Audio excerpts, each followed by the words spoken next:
சான்றோர் சித்திரம் பகுதி 3.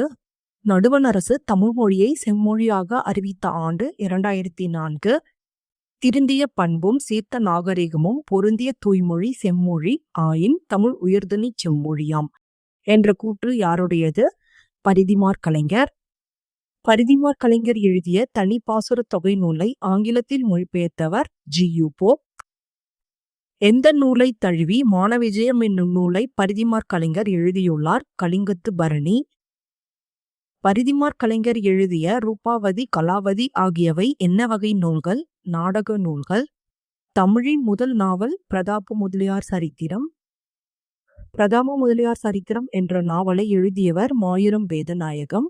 நீயே புருஷமேரு என்ற பாடலை இயற்றிய மாயூரம் வேதநாயகத்தை பெருமைப்படுத்தியவர் கோபாலகிருஷ்ண பாரதியார்.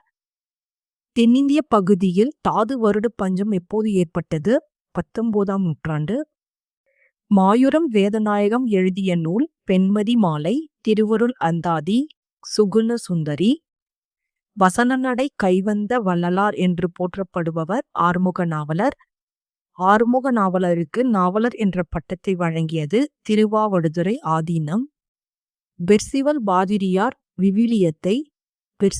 பாதிரியார் விவிலியத்தை தமிழில் மொழிபெயர்க்க உதவியவர் ஆறுமுக நாவலர்.